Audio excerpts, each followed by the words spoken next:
Hello everyone, this is Erik, the Asian movie enthusiast, and this is my review of City of Violence, a Korean action flick from 2006 that was directed by Ryoo Seung-wan. He also stars in the film opposite action director and longtime collaborator Jung Doo-hong. So Wang-jae is an ex-gangster who chases a gang of punks into an alley where he is fatally stabbed to death. His childhood friends reunite in nearly 20 years at the man's funeral. Up to then, each person has gone their own way. We have Seok-hwan, played by Ryoo Seung-wan. He works as a debt collector. We got Tae-su, played by Jung Doo-hong, who became a Seoul police detective. And then we have Pil-ho, played by Lee Beom-soo, who has taken over his brother-in-law's business.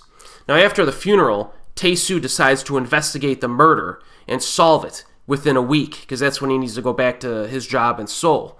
Meanwhile, Seok-hwan decides to find and kill Wang-jae's murderers. Now, the first time I saw this film was in a Blockbuster video store way back in the day. I distinctly remember this, too, because I remember the cover art and the description on the back seemed very generic, so I kind of passed it over. I passed over renting it for a while before finally giving it a chance, and it turned out to be a little bit better than what I was expecting. And it could be the first film I ever saw from Ryoo Seung-wan, and over the years I've grown to like him as a director. Now, it has been a while since I've visited this film, so let's see if it holds up. City of Violence is really just straight up traditional action flick. You get a mediocre story, mediocre character development, but some pretty fun fight scenes. So let's take a look at the violence first here. You get one early fight set in a flashback. It's I guess you could say, a thoroughly run-of-the-mill cheese is how I would describe it. I think it was trying to be that way, but it's nothing really that impressive or memorable. Now, the movie, in my opinion, comes alive about 30 minutes in, with an alleyway brawl involving two protagonists who are fending off a small army of teenage punks. Apparently, every gang in the area decided to descend on them in these back streets. And it's a pretty fun scene. They're running on top of cars, they're throwing construction equipment and signs at these kids, lots of drop kicks. And if you look closely, you can spot a young Kim Ko-bi for a second. She's an actress I'm a big fan of.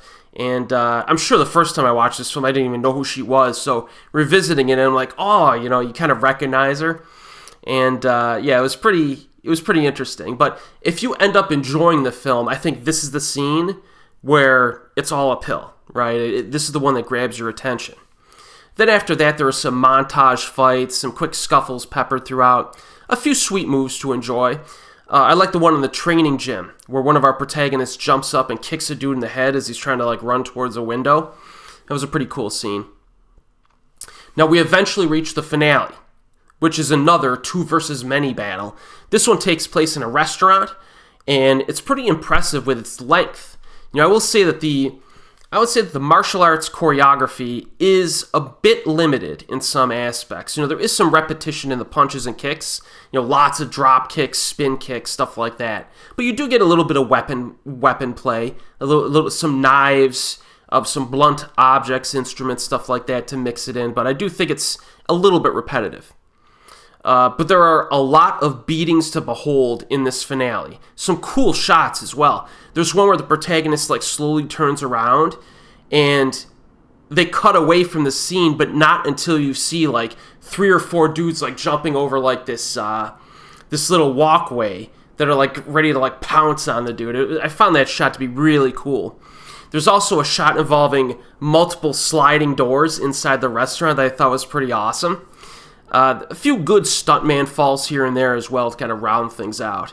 I do think there was maybe a little bit too much slow motion, but there are a lot of clean wide shots in this. In fact, there are more clean wide shots in the finale of this film than most Korean action films that I've seen.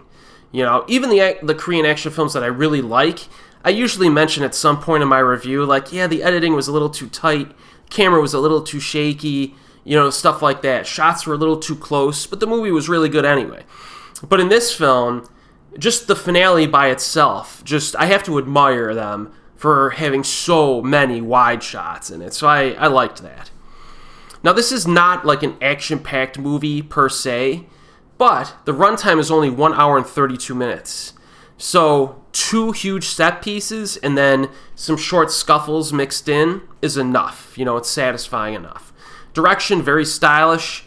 Some split diopter shots are used, and those are the ones where you'll have a character close on the screen on one side, you'll have somebody far away on the other side of the screen, but both will be in focus, and they use that multiple times. There's pictures within pictures. There's smaller pictures that are expanding to fill the frame. There are some editing, scene transitions, where you'll have cigar smoke fly through, and that'll transition.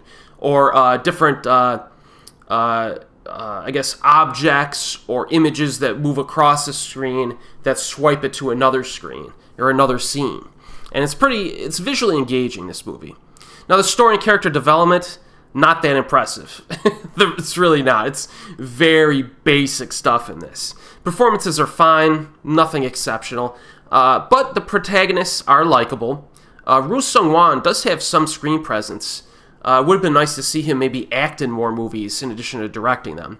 And there are some giggles to be found during the fights. There's a little bit of physical comedy and situational comedy in there to enjoy as well.